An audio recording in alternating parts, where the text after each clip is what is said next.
The Strange Case of Dr. Jekyll and Mr. Hyde by Robert Louis Stevenson. Victorian London.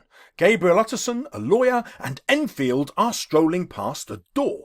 Enfield recounts a nighttime incident, noticing a strange man suddenly smacked into by a sprinting girl who screamed and crumpled while the stranger stepped away. Enfield grabbed him. Her arriving family and a doctor desperately desired to kill the disgusting stranger, but instead confiscated his cash and demanded a cheque. The strange creature provided payment with a cheque signed by a famous scientist.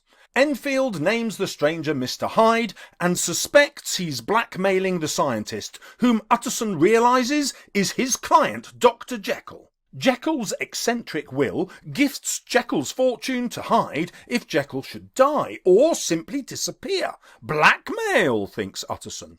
That night, Utterson dreams of Hyde trampling girls, then of the unmarried Hyde summoning the unmarried Jekyll from sleep and demanding Jekyll do Hyde's secret bidding. Utterson wakes, desperate to see Hyde's face. He haunts the mysterious door morning, noon, and night, until he intercepts Hyde. He demands to see Hyde's face, and feels as disgusted as Enfield did by the dwarfish body and satanic face. Yet Hyde is polite, and unexpectedly provides Utterson his address in Soho. So Utterson surmises Hyde soon expects to inherit from Jekyll's will. Perhaps Hyde has discovered some past sins from Jekyll's wild youth. Perhaps Hyde will discover the will and wish to kill Dr. Jekyll. Utterson later dines with Jekyll and stays behind to ask about the abominable Hyde. But Jekyll says he and Hyde are inseparable, and Utterson promises to carry out the will. A month later, a maid recognised Hyde and witnessed a macabre murder. Hyde was stopped by an old gentleman when he suddenly swung his cane and clubbed his body down. He stamped and kicked and cracked bones till the cane snapped in two. The maid fainted and Hyde fled.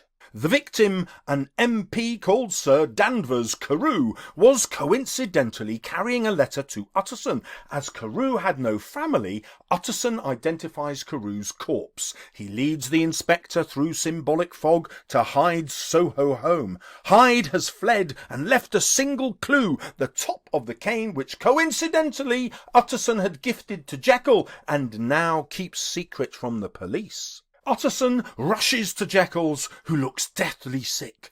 Jekyll claims Hyde forced him to sign the will, but assures Utterson he has learned his lesson. As proof Hyde has gone forever, he shows Hyde's letter, thanking Jekyll for friendship, stating he has savings and ways to escape.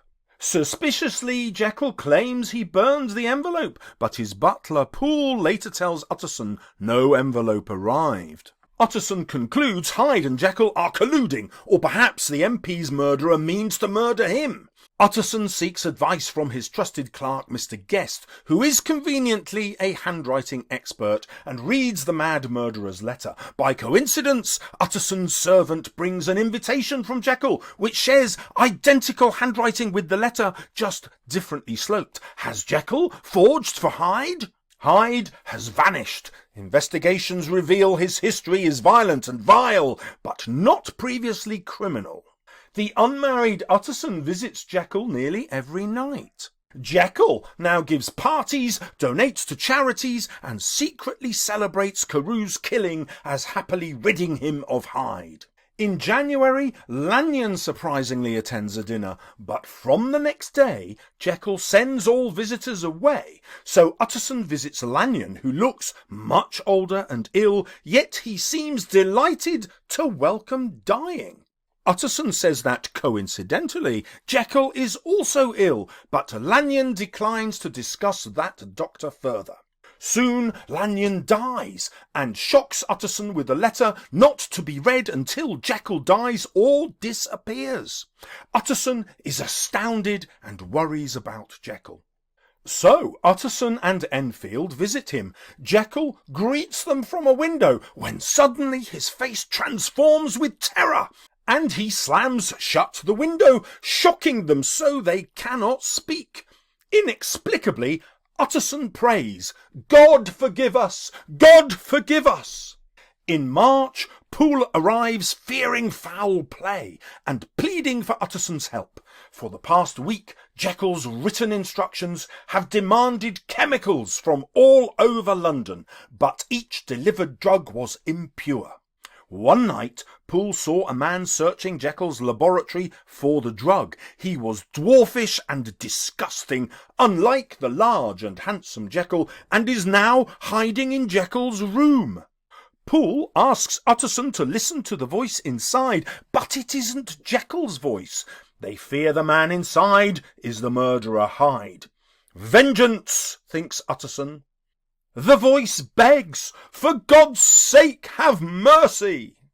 Instead, the unfit pair attack the door with axe and poker. Hyde has time to find poison, to drink it and die. They discover his twitching body dressed in Jekyll's clothes, but Jekyll has vanished. He has left a new will, gifting Utterson his fortune, and a letter offering Dr. Henry Jekyll's final confession.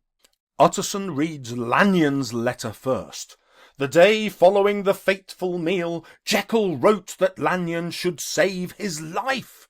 He must meet Poole, enter Jekyll's room, and retrieve a drawer containing powders and a book. At midnight, Jekyll would send a man to Lanyon who must be alone with the drawer. Lanyon did so. The book listed dates but no life-saving clues. Believing Jekyll was dangerously mad, he loaded his gun. A dwarfish man arrived, revolting and ridiculously dressed, but leading Lanyon to the consulting room. The man sobbed, feverishly mixed the powders, then smiled cunningly. This drug was a stunning scientific discovery providing power and fame if Lanyon wanted to watch. Lanyon was hooked. Too late, Lanyon realizes he is tricked in his own consulting room. The stranger now had a patient's confidentiality, condemning Lanyon to silence. He taunted that Jekyll was Lanyon's scientific superior, then downed the drug. He screamed, staggered, and finally stood, transformed, and Lanyon screamed, "My God! My God!" Standing before him was Dr. Jekyll, who told Lanyon everything. But Lanyon refuses to record the recipe for the drug. Staggered by Jekyll's immoral science, he has decided to die rather than accept it. Finally, he reveals the man who transformed into Jekyll was Carew's killer, Edward Hyde.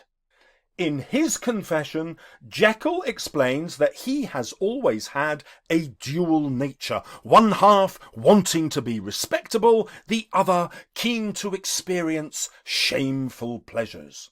His science tried to separate these dual identities into separate bodies. Eventually, he concocted the perfect potion for his body's transformation, and Hyde was his wicked creation.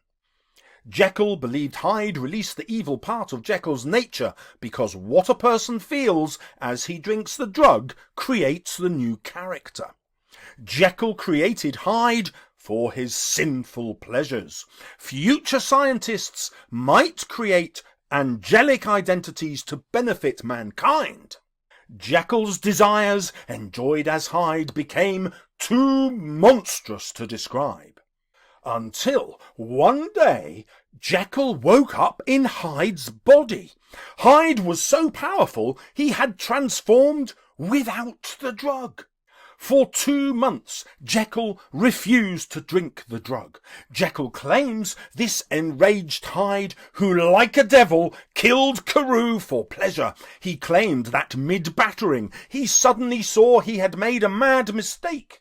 He sprinted to Soho, fed his papers to the fire, and drank the drug to keep him safe as Jekyll. Jekyll was thrilled to be rid of Hyde, but soon Jekyll sought out his sinful pleasures. Later, sitting in sunshine, he spontaneously transformed. Suddenly, he was Hyde, the worst criminal in the capital, and the penalty for capture was capital punishment. Hyde's nimble mind cleverly planned to enlist Lanyon's help in getting his drugs. He hid in a hotel and wrote Jekyll's letter to Lanyon. At Lanyon's he drank the drug and now tells Utterson he can't remember their conversation nor a motive for murdering Carew. Afterwards, Jekyll needed drugs in double doses. However, Hyde transformed at will. But Hyde is desperate to live, so drinks the drug to hide inside Jekyll and escape capture. But soon Jekyll's supply of crystals dwindled. The batch must have been impure because every new supply failed to make the mixture work. Jekyll drank the last good dose and wrote the letter, which he now rushes to finish before transforming finally and fatally into Hyde. He wonders whether Hyde will be brave enough to commit suicide. His final words: "Bring the life of that unhappy Henry Jekyll to an end." Well, this is my first ever book summary. If you have another book you'd like summarised, let me know in the comments below. See you soon on my channel.